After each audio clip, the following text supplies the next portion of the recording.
What's going on, guys? I've got here a 2009 Nissan Rogue, and I'm using this car to point out to you the location of some important fuses for the operation of the air conditioning. So we're going to begin by inspecting the fuses that are inside of this cover here. There's also a relay in here that's very important as well. So we get this open by just pulling it out to us.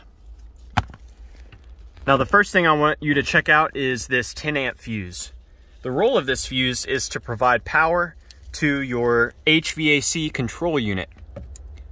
So let's get this pulled out here. I'm going to show you the fuse so you can see what a good fuse looks like. As you can see, this is intact. Now power from this fuse is actually sent to this control. So very important for this to be operational. Let's get that reinstalled. Now there's also a component called an AC amplifier, and that receives power from these 15 amp fuses up here on the upper right.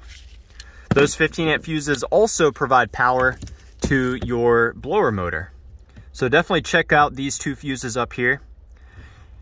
And you can check to see if they're receiving power as well if you look at the exposed metal of the fuse with a test light or even a voltmeter. If you do not see power at those fuses when the car is turned on, that's a big issue.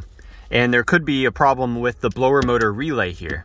This relay is supposed to activate to send power to those fuses, which again, they send power to the blower motor as well as the AC amplifier. The rest of the fuses are going to be under the hood. So let's go take a look at those.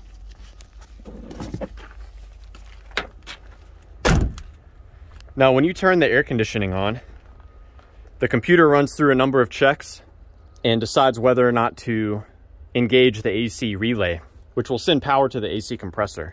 The AC relay is built into this fuse box here, and I can show you how to access it. What we've got to do is remove these three tabs. You simply pry them upward. They may be missing on your Nissan. If so, it's really not a big deal.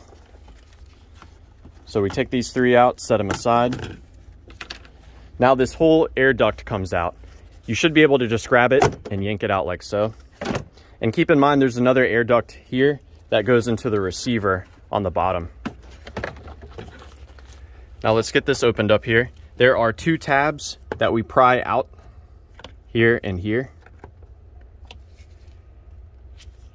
And there's another tab here that we push in to lift this box up.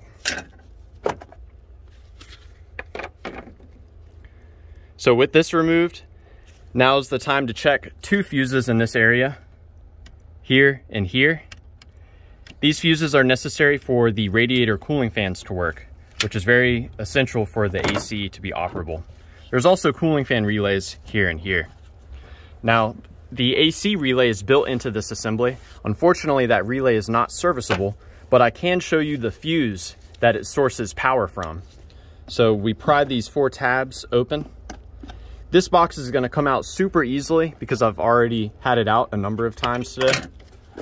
But yours, it's going to take some convincing. But once you get it free from the four retaining tabs, this piece just comes up.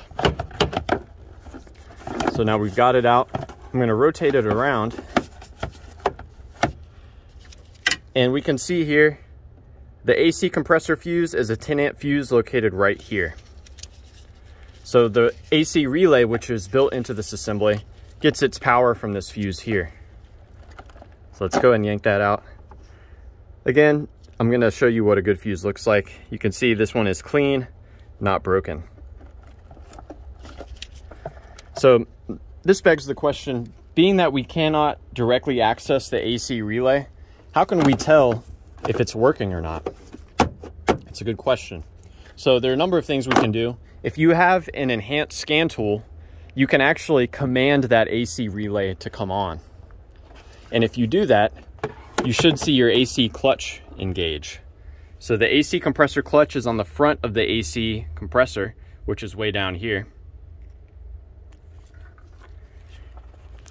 There's an electrical connector too, down here at the front of the compressor. So you can see there's the electrical part right there. There should be a ground on one of the wires and a power on the other one.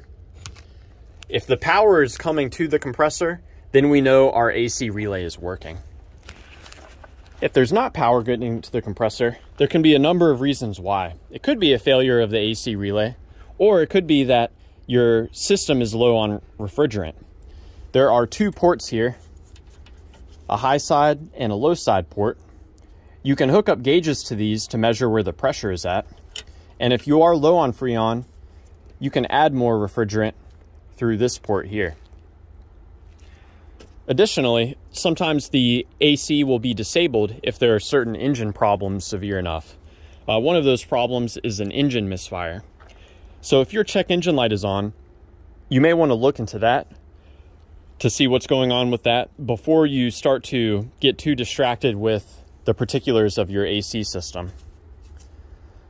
So yeah, I hope that this information has been helpful for you, or at the very least a good starting point in troubleshooting the AC on your Nissan Rogue. Please do let me know down below if you have any questions or any advice, and thanks for watching.